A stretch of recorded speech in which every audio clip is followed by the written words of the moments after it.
ang mga dagkong balita sa Balitang Bisdak karong Martes. Usa ka pharmacy sa Mandawi City gilungkab kapin 100,000 pesos na cash na dagit.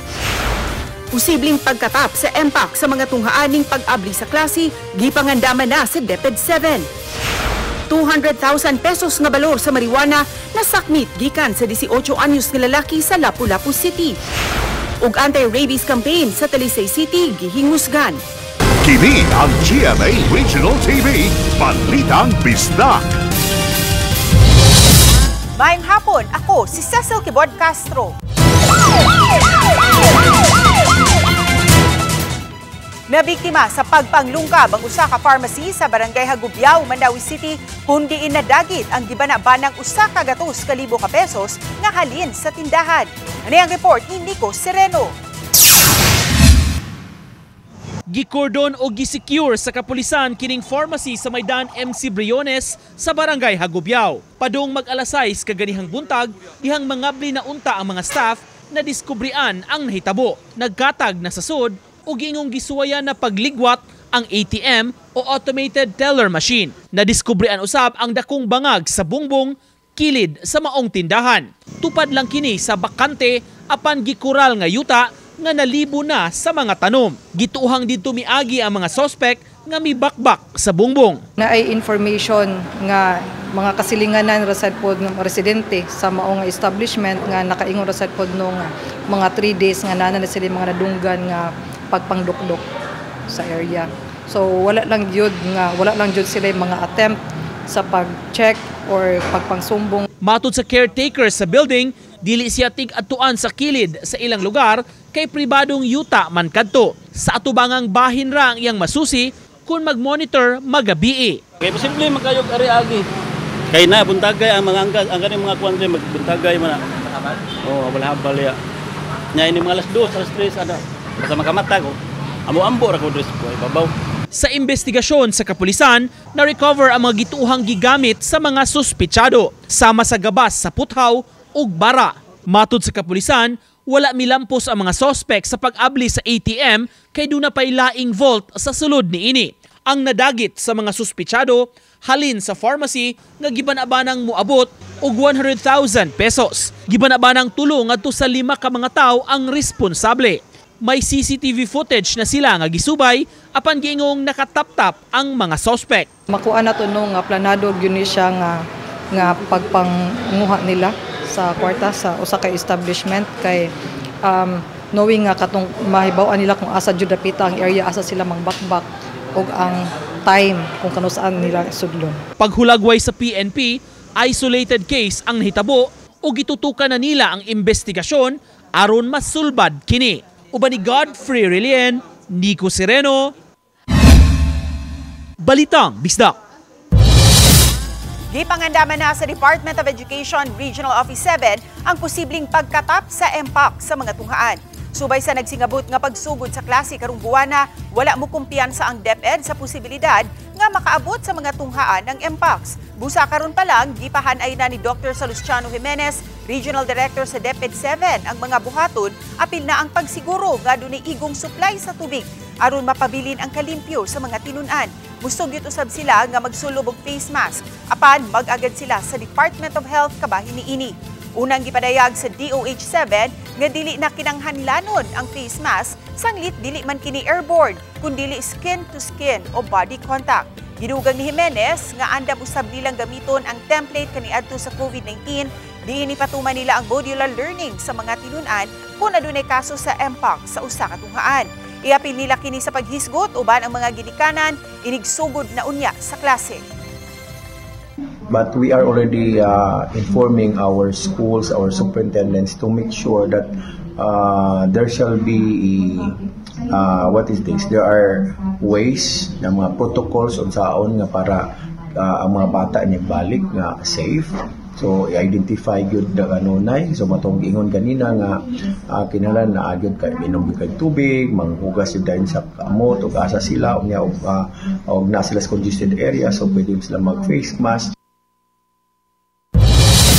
Nasiko pang usa ka 18 anyos nga lalaki human makuhai og 1 ka kilo og tunga nga pinaugang marijuana atol sa bypass operation sa Lapu-Lapu City Police niadtong Sabado sa gabii sa Barangay Agus, Dakbayan sa Lapu-Lapu. Mubalor sa 200,520 pesos ang 1,671 grams sa gituhuang mga pinaugang marijuana ang nasakmit gikan sa sospek. Sa investigasyon sa Lapu-Lapu City Police, nasayran nga gipaagi online sa sospek ang pagpamaligya og marijuana ug migamit pa og mga delivery rider aron mapahatod ang iyang mga stocks ngadto sa iyang mga customer. Busa lakip nga gisuta sa Lapu-Lapu City Police kung konsabo ba ang mga delivery rider sa 18 anyos nga sospek o mga biktima lang usab sila. Init mo kuno kayo ang shabu, maning ni-ship sa silang marijuana. Naman sa gihapon kay makakonsumo siya at least 1 kilo in a week. Mahurot niya. To think 1 kilo marijuana daghan kay nasanan. Mas kusog ra ba tama ang marijuana kung sa shabu. Downer siya. Pero nagi ko effect yun. No choice ti listo pangartabon. Gipaybaw sa taga-Department of Health nga misaka na sa 500% ang kaso sa human immunodeficiency virus o HIV sa mga batan-on sa nasod. Apan pila na kahaang kaso sa HIV dinhi sa Dakbayan sa Sugbo. Sayran ta sa report ni Alan Domingo. Ang problema po natin hindi monkeypox kundi ang paglaganap ng HIV. 500% increase po tayo ng HIV cases sa mga edad 15 hanggang 25. In fact, ang pinakabatang na-diagnose natin, 12 anyos po sa probinsya ng Palawan. Dugang sa DOH official nga base sa datos, ang Pilipinas na adunay pinakadaghang bagong kaso sa HIV sa Western Pacific region. Kung dili mapugan, posible nga matod pa moabot sa 400,000 ka individual ang makakuha sa maong sakit dinis Pilipinas. Ang maganda magkaroon tayo ng public health emergency, national emergency for HIV dahil magtutulong-tulong ang buong lipunan. The whole of society and whole of government can help us in this campaign na mapababa ang new cases of HIV. Sa datos sa DOH, ana-ana, sa 148,831 ang HIV cases sa Pilipinas. Sa unang tulo ka buwan sa 2025, adunay 5,101 kumpirmadong kaso sa HIV, mas taas sa 3,409 cases sa susamang period ni atong 2024. Sa Dakbayan Sugbo, ana-ana sa 101 ang bagong mga kaso sa unang tulo ka buwan karong tuiga. Matod ni Dr. Kimberly Sanchez, ang social hygiene physician sa Cebu City Health Department. Ang bagong kaso hapit makatunga sa gidaghanon sa nataptan sa Central Visayas nga anaa sa 255 HIV cases. Dugang ni Dr. Sanchez, 27% sa bagong kaso sa Cebu City naglambigit sa 15 ngadto sa 24 anyos. Kasagaran usab sa nataptan mga lalaki nga nakighilawas og lalaki, sharing of needles sa paggamit og drugas. Ang ato ang men having sex with men. No? So those who engage in those kanang sexual activities, kay mo gid na sila ang biggest nato nga kanang number of clients sa ato ang Cebu City Health. Gipasabot ni Dr. Sanchez, dili death sentence ang HIV tungod kay mamahimong magpuyo nga normal ang mataptan ini kung mamintinar lang ang pagtumar sa tambal nga mopalig-on sa immune system sa mga persons living with HIV. Libre kini nga makuha sa mga health centers. Mo to mong try og advocate karon nga we're trying to incorporate our PLHIV to our community nga kanang more gid sila og nag-maintenance lang nga tambal. It's like diabetes, it's like high blood. Kailangan lang gid sila mainom og tambal para giawhag sa DOH ang publiko sa pagsunod sa mga preventive measures sama na lang sa pagpaubos sa HIV test nga libre og confidential og paggamit og proteksyon kung makighilawas. Kauban si Clover Lumayag, ako si Alan Domingo. Balitang Bisdak. Kini ang GMA Regional TV, Balitang Bisdak.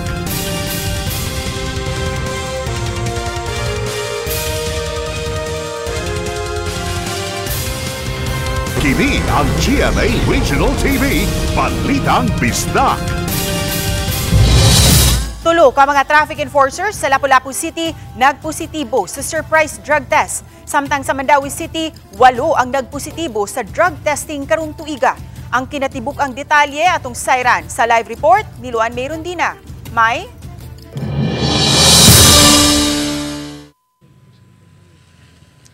Subay sa kampanya sa lokal nga kagamhanan nga drug-free workplace. Matag karon ug unya maipahigayon nga mga surprise drug test sa nagkalain-laing mga departamento aron masigurong way ni usa kanila ang nagumon sa ginadiling drogas.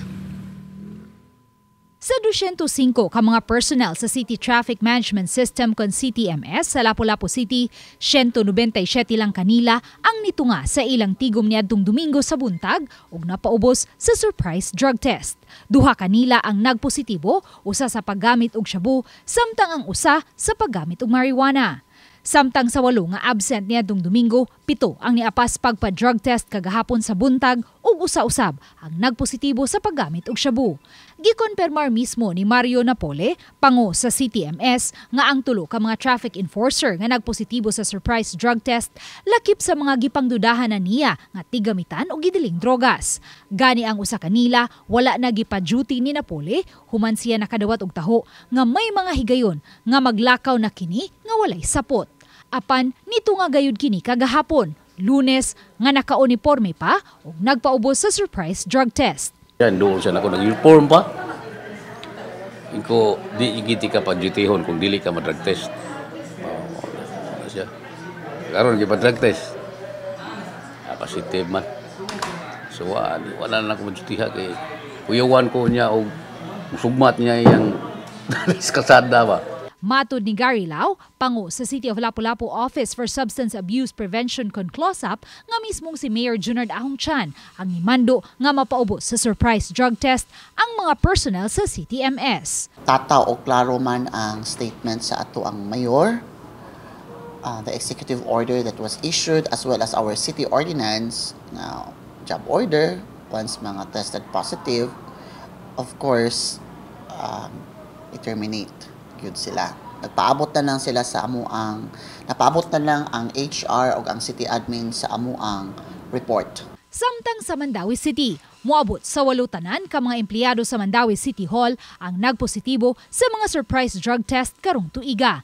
Kini ang gipahibaw sa labaw sa Substance Abuse and Mental Health Services Office kun SAMSO. Gikan kini sa kapin 200 nga mga na-test. Samtang gihangop sa head sa opisina ang bag-uhay lang nga gipagawas nga desisyon sa Korte Suprema sa usa ka kaso bahin sa drug testing. Gidasig niini ang government office nga awhagon ang pagpaubos sa rehab program sa empleyado. Kundi mutuman, hayan tangtango na kini. Matod ni Attorney Ben Manzano, labaw sa SAMSO, kini ang palisiya nga gipatuman sa Mandawi. Ang mga government employees nga mo test positive for illegal drugs must be given a chance for them to undergo rehabilitation.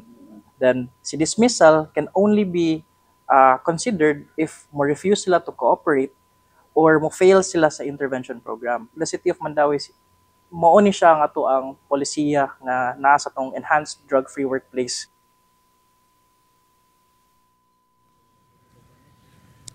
Gitataw sa pangu sa CLOSAP nga kung magpaubos sa rehab program ang tulo nga nagpositibo sa surprise drug test, hayan hatagan silang kahigayunan nga makabalik og trabaho. Dagang salamat, Luan Mayrondina.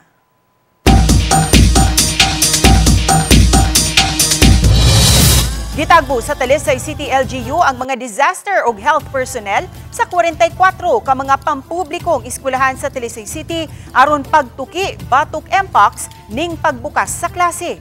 Ano ang report ni Femri Dumabo? Lipay na coordination meeting sila si Talisay City Mayor Samsam Gulyas ug City Health Officer Dr. Ray Cesar Bautista uban ang mga representante sa 44 ka mga pampublikong eskwelahan sa Talisay City. Isip kabahin sa orientation sa MPAX. Matod sa mayor, gitumong kini aron masabtan sa mga frontliners sa eskwelahan unsang MPAX ug makatabang aron malikayan nga magpanik samtang naning kamot nga malikayan kini. Gipasabot ni Dr. Bautista sa mga mitambong sa orientation nga ang importante mabantayan ang matag sintomas sa MPOX sugun saon pag-atiman sa suspected cases ug ang angayang buhaton nga mapugngan ang pagkatap niini. It's more on teaching them how MPOX is kanang unsaon pagbalhin sa usa ka tawo padung sa usa ka tawo, how different it is from COVID as far as airborne is concerned, and how to handle it kung simbako na ay suspected sa inyuhang mga tagsatag sa kaskwelahan. Unsa ka importante ang paglimpyo ug ang hygiene sa atong tagsatag sa mga bata ug eskwelahan. Kapin sa usa ka semana na lang, balik eskwela na usab sa mga pampublikong eskwelahan ug sa pipila ka mga pribadong tunghaan. Giangkon sa mayor nga karon aduna laylaing natala nga usa ka suspected nga kaso sa MPOX. Nga karon gipaabot pa nila ang result gikan sa Research Institute for Tropical Medicine. Gipasalig sa mayor nga naka-quarantine kini. Naay mga suspected cases na atong gipada dito sa Manila. Then we're waiting for confirmation kung MPOX ba or dili. But rest assured that kung naay MPOX case, I will announce. Usa na lang karon. But kini siya gi-quarantine sa nato while waiting yes. the result. Correct. Sa miaging semana, gitagbo na ni Bautista ang mga barangay health responders uban sa Talisay City Disaster Team. Ang maong mga health responders o disaster teams sa barangay level mao ang mga frontliners o first line of defense. Sila ang unang moatubang kung adunay mga kaso ug sila usab ang mupakaylap sa kasayuran sa publiko pagbatok sa MPOX. Obanik Cleofer Lumayag ug Rod Prado, Femari Dumabok. Balitang Bisdak. Election protest batok ang incoming Cebu Governor Pam Baricuatro gipasaka ni outgoing Governor Gwen Garcia sa Commission on Election. Kini ang gipahibaw ni Governor Garcia atol sa post-election meeting sa mga town ug city mayors sa probinsya karong adlaw. Sa unang higayon, gihisgutan sa gobernadora ang resulta sa gubernatorial race sa milabay May 12 elections. Base sa official ug final count sa COMELEC, si Baricuatro nakakuha og kapin 1 million votes, samtang anaa sa kapin 700,000 ang mibutar kang Garcia. Mato ni Governor Garcia, daghan ang nakugang ug wala makatuo sa resulta. May aligar si Garcia nga aduna sila'y nakuha nga ebidensya nga ang mga boto pabor kaniya dito napunta sa iyang kontra. Subay niini, gi-contest sa gobernadora ang resulta sa 4,100 clustered precincts sa probinsya. Matod sa kampo sa incoming governor, andam silang mutubag sa mga aligasyon. Midugang si Attorney Edmund Lau nga nasorpresa sila sa gibuhat ni Garcia tungod sa kadako sa boto nga gihatag sa mga Sugbuanon sa mulingkod nga gobernadora. I truly believed that the result for the gubernatorial election here in Cebu did not reflect the honest will of the people. Patay ang usa ka 56 anyos nga babay samtang naligo kini sa usa sa mga beach resorts sa barangay Marigondon, Lapu-Lapu City, uban sa iyang 3 anyos nga apo. Sa kuha sa usa ka netizen, makita nga gisuwayan pa unta pag-revive ang naasuyong sa mga sakop sa Lapu-Lapu City Rescue ug daling gida sa usa ka pribadong ospital. Apan nakabsan gayud kini sa kinabuhi. Gikatahong dili lawom ang dapit nga gikaliguan sa biktima uban sa iyang apo. Busa gituhuang wa kini malumos o posibleng giatake. Nagpaabot pa hinuon ang Lapu-Lapu City Police sa ihatag nga pagtugot sa pamilya sa biktima kung uyon bang ma-autopsy ang patayng lawas sa naasuyong ginang aron masuta ang tinuod ni hinungdan sa iyang kamatayon. Kapag siya manatong usa ka tsuri gitanawan is basig atake, pero naghuwat pa ta sa kabanay o ila pa pang ipa-autopsy ang kaning patayng lawas. Kini ang GMA Regional TV, Balitang Bisdak.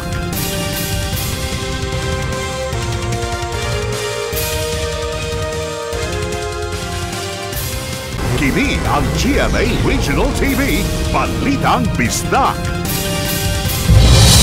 Tinguha sa Talisay City Vet nga walay talisaynod nga madugang sa mga mabiktima sa sakit nga rabies. Muna ang report ni Femari Dumabo. Nakatalag usa ka kaso sa rabies ang dakbayan sa Talisay karon tuiga. Naglambigit hinuon kini sa usa ka asong Pinoy o aspin nga nakapaak og 2 ka buwan pa lang nga itoy. Namatay ang itoy og dasuta nga nataptan kini og rabies. Human mapaakin itong Pebrero. Usa kini hinungdan nga miduaw sila sa mga barangay alang sa libreng bakuna sa anti-rabies ug sa ilang subsub nga information dissemination.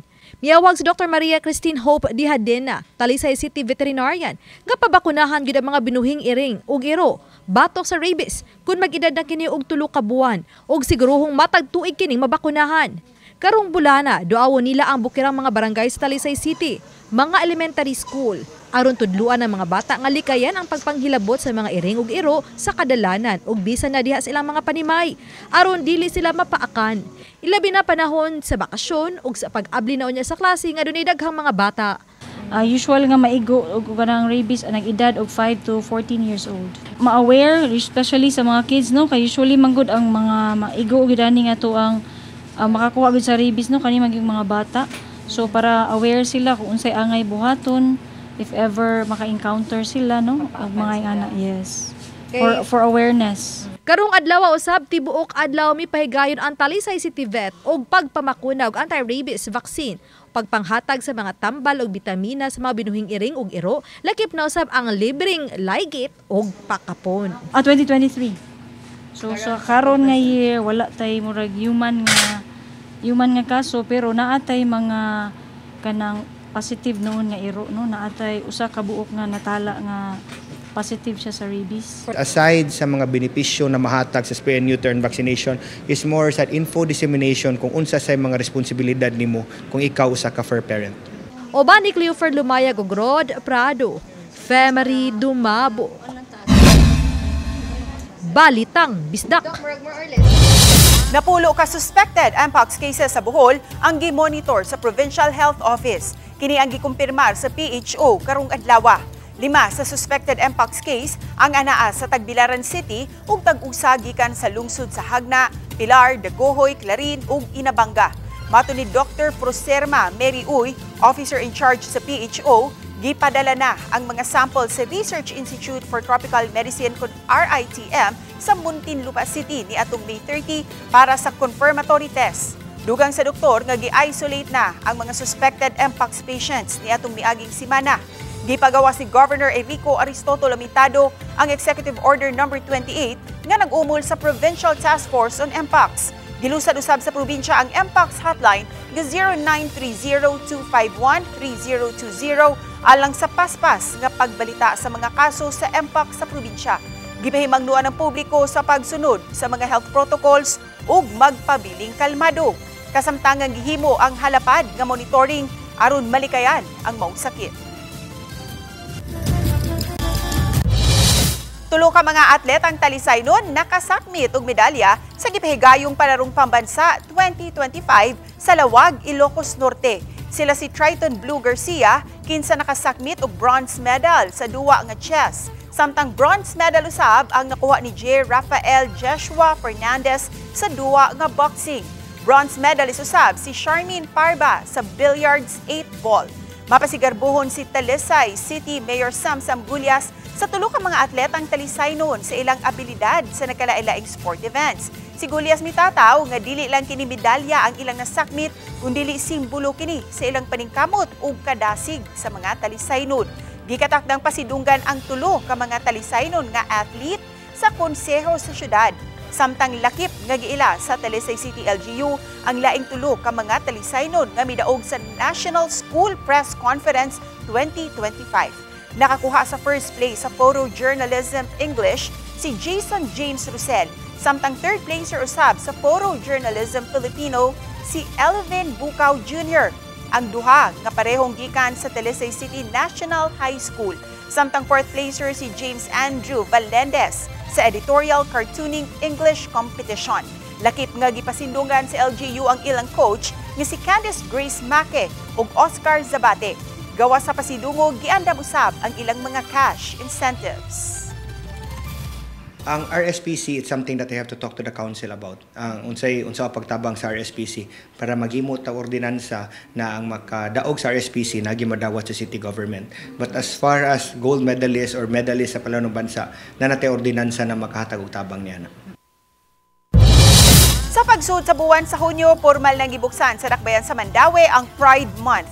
Sa flag raising ceremony, gihimo ang yano nga gipahigayon sa mga city officials. Gipangunayan kini ni Mayor Glenn Bersede uban ang mga miyembro sa LGBTQIA+ community.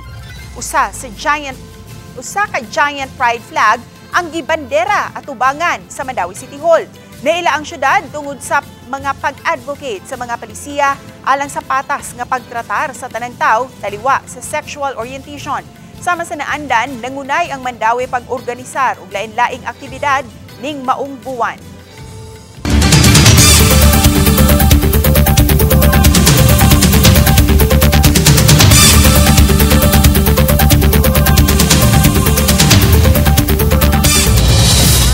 Adlaw sa dili pa ang deadline sa pag-file sa Statement of Contribution and Expenditures kung SOSE, tulo pa lang ka mga mi kandidato sa Lapu-Lapu City atol sa milabayng eleksyon ang nakaduso na sa ilang SOSE. Naglakip kini sa duha ka mga independent candidate sa pagkakonsihal ug usa ka kandidato sa pagkamayor.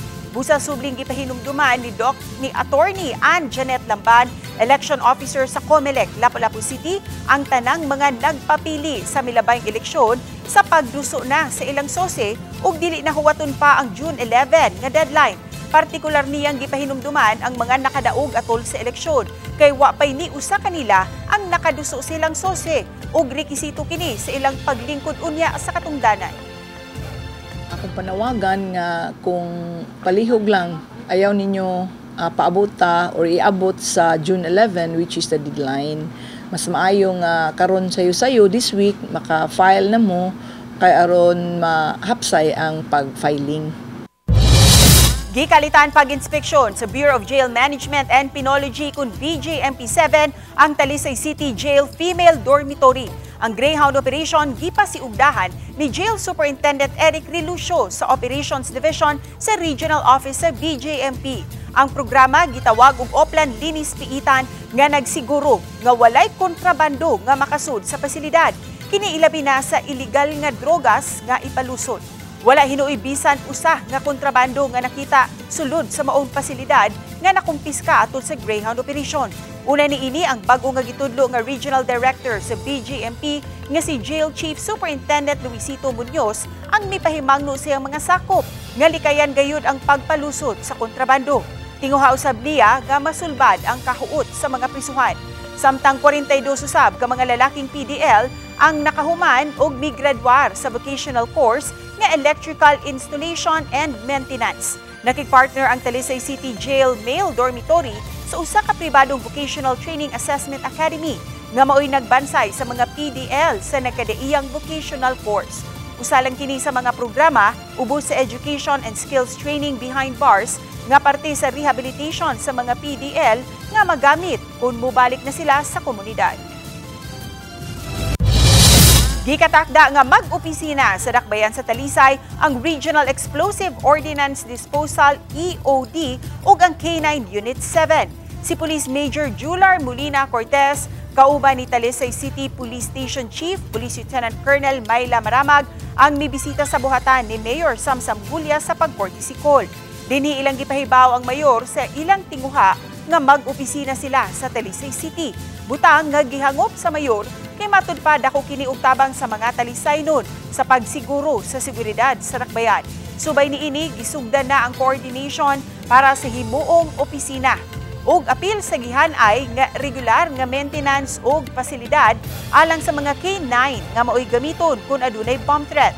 Samtang niadtong Lunes, gipasidunggan sa Cebu Provincial Police Office ang Talisay City Police Station ug ang ihepe niini Lieutenant Colonel Myla Maramag tungod sa pagkasikop sa giila sa top 5 most wanted person sa probinsya sa Sugbo ug top 1 most wanted sa Talisay City. Matud ni Maramag, kinsa nagpasalamat sa pasidungog bonus sa pagpatuman nila sa ilang responsibilidad. Ng instruction with by our regional director nga appeal sa iyahang kanang mandate ba Police Brigadier General Rodrigo Maranan nga other than the quick reaction and also the enhanced police presence is to fight or dismantle all of these groups. Si Makoto is the brain behind the murder incident that occurred last January 16.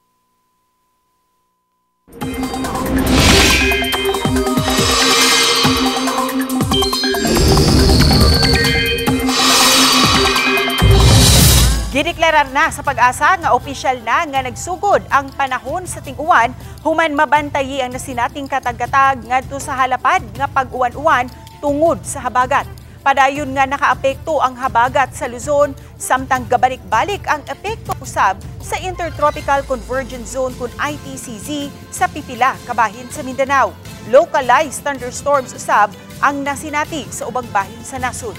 Subay sa rainfall forecast sa Metro Weather, adunay katag-katag nga pag-uwan sa pipila ka mga lalawigan. Busa ngayang alerto sa posibleng pagbaha o kaha pagdahili sa yuta. Posible usab nga uwanon ang nahabiling bahin sa nasod. Kami ang GMA Regional TV Balitang Bisdak. Kinatibukang puwersa alang sa mas dakong misyon ug mas halapad nga pag-alagad sa nasod. Mayong hapon mga kapuso.